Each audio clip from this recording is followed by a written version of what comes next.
रसिक हो नमस्कार. साधना जोशी बोलू मराठी या युट्यूब चॅनलवर आपणा सर्वांचं पुन्हा एकदा मनपूर्वक स्वागत. आज गोष्ट सांगण्यापूर्वी काल माझा आणि माझ्या लेकीबरोबर झालेला एक संवाद तुम्हाला सांगावासा वाटतोय. परीक्षा जवळ आल्यात. तिला सारखं मी सांगते, अगं वेळ मिळेल तेव्हा अभ्यास कर, वेळ मिळेल तेव्हा अभ्यास कर.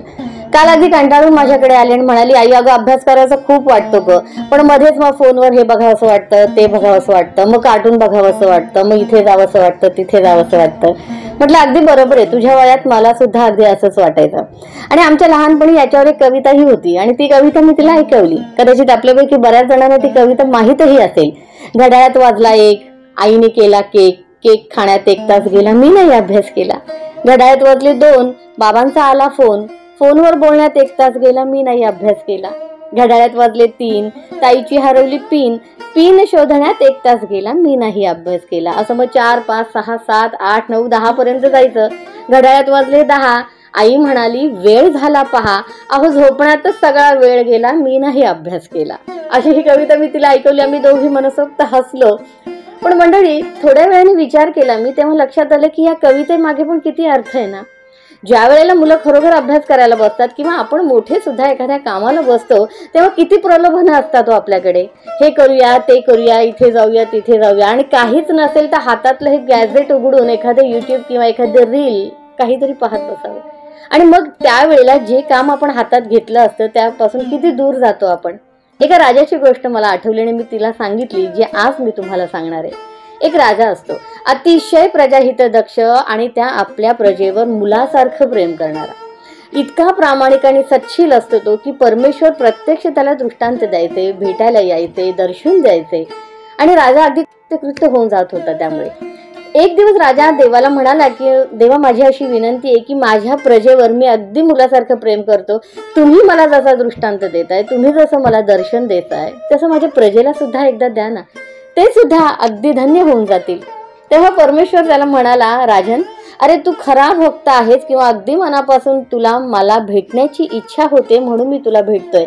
मला नाही वाटत तुझ्या राज्यामध्ये कुणी असं असेल की जे खरोखर मनापासून मला भेटण्याची इच्छा करत असेल. राजाचा काही यावर विश्वास बसला नाही. तो म्हणाला, नाही हो, माझ्या प्रजेला जर मी एकदा सांगितलं की परमेश्वराचं नक्की तुम्हाला दर्शन मी करून देतो, तर ते नक्की येतील माझ्यासोबत. तो म्हणाला, तुला परीक्षा बघायची? ठीक आहे, उद्या सकाळी बरोबर 6 वाजता त्या टेकडीच्या वर ये, तिथे मी त्या दगडावर बसलेला असेल.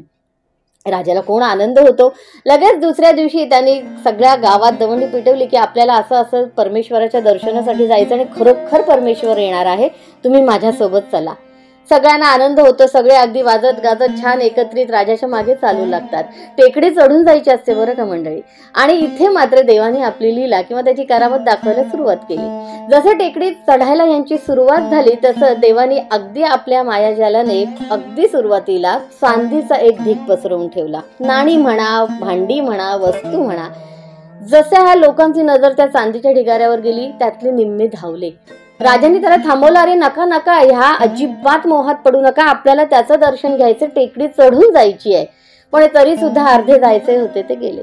त्यातले जे उरलेले होते ते राजाच्या पुढे मागे मागे चालू लागले. पुढे गेल्यानंतर देवाने आणखी एक किमया केली. सोन्याचा एक तिथे ढीग रचून ठेवला. जे काही उरले होते त्यातले अर्धे पुन्हा त्या सोन्याकडे धावले, कारण तो मोह काही त्यांना टाळता आला नाही. राजाने त्यांना खूप समजावण्याचा प्रयत्न केला. थोडे पुढे गेले, त्यानंतर देवाने आणखी किमया केली. मोत्यांचा एक ढीग तिथे पसरवून ठेवला. जे काही उरले होते त्यातले बरेचसे मोत्यांकडे धावले, कारण तोही मोह त्यांना टाळता आला नाही. आणखी अगदी बोटावर मोजण्या इतकी माणसं होती. त्यात राणी सुद्धा होती बरं का. आणि राणीला तर राजाने निक्षून सांगितलेलं होतं की हे बघ, आपल्याला परमेश्वर दर्शन देणार आहे ना, आपल्याला तिथपर्यंत पोचायचंय. आणि म्हणून मग राणी त्याच्या सोबत होती. पण नंतर मात्र देवाने हिऱ्याचा एक ढीग तिथे मांडला आणि राणी सुद्धा शेवटी त्या हिऱ्यावर मोहित झाली. तिने राजाला म्हटलं, देव दिसेल तेव्हा दिसेल, एवढं चढून आलोय, मला माझे हिरे घेऊ द्यात, मला खूप दागिने घडवायचे. आणि राणीसोबत आलेले 4-5 जण सुद्धा त्या हिऱ्याच्या ढिगाकडे गेले. राजा एकटाच उरला. तो टेकडी चढून त्या दगडापाशी गेला, परमेश्वराचं दर्शन घेतलं. आणि तेव्हा देव त्याला म्हणाला की बघ, तुला काय सांगितलं होतं मी, अरे या मोहावर, या क्षणिक येणाऱ्या गोष्टींकडे दुर्लक्ष करून ध्येयाकडे जाण्यासाठी खूप आत्मिक बळ लागतं रे, जे तुझ्याकडे आहे पण इतरांकडे नाहीये. मुलांना गोष्ट इथे संपते. राजा दुःखी झाला तिथे, पण त्यांनी देवाचं दर्शन घेऊन तो परतीला निघाला. पण गोष्ट इथे संपल्यानंतर एक लक्षात विचार येतो की 6माही परीक्षा येऊ घातली आहे. जसं सुरुवातीला माझी लेक मला सांगत होती की खूप अभ्यास करावासा वाटतो आई, पण होत नाही, अगदी त्याच पद्धतीने आता तुम्ही अभ्यासाचं पुस्तक घेऊन बसाल. पुस्तक उघडल्यानंतर कदाचित झोप येईल, कदाचित पुन्हा यूट्यूब आठवेल, एखादं रील आठवेल, फेसबुक आठवेल, ट्विटर आठवेल, इन्स्टा आठवेल आणि मग तुमचा वेळ तिथेच जाईल. पण तुमचं ध्येय काय आहे की उत्तम गुणांनी परीक्षा पास व्हायची आहे, उत्तीर्ण व्हायची आहे. आणि आपल्या आईबाबांनी आपल्याकडून ज्या अपेक्षा केलेल्या आहेत, ठेवलेल्या आहेत, त्या पूर्ण करण्यासाठी जसा राजा शेवटपर्यंत त्या टेकडीपर्यंत चालत गेला, तसा आपल्याला सुद्धा अभ्यासाची ही टेकडी पार करायची आणि उत्तम गुणांचं, परमेश्वराचं ते दर्शन नक्की घ्यायचंय. या गोष्टीसहित, या विचारासहित, या संदेशासहित इथेच थांबते. पुन्हा एकदा नवीन विचारासहित लवकरच भेटू. तूर्तास धन्यवाद आणि हो, येणाऱ्या 6माही परीक्षेसाठी मनपूर्वक शुभेच्छा.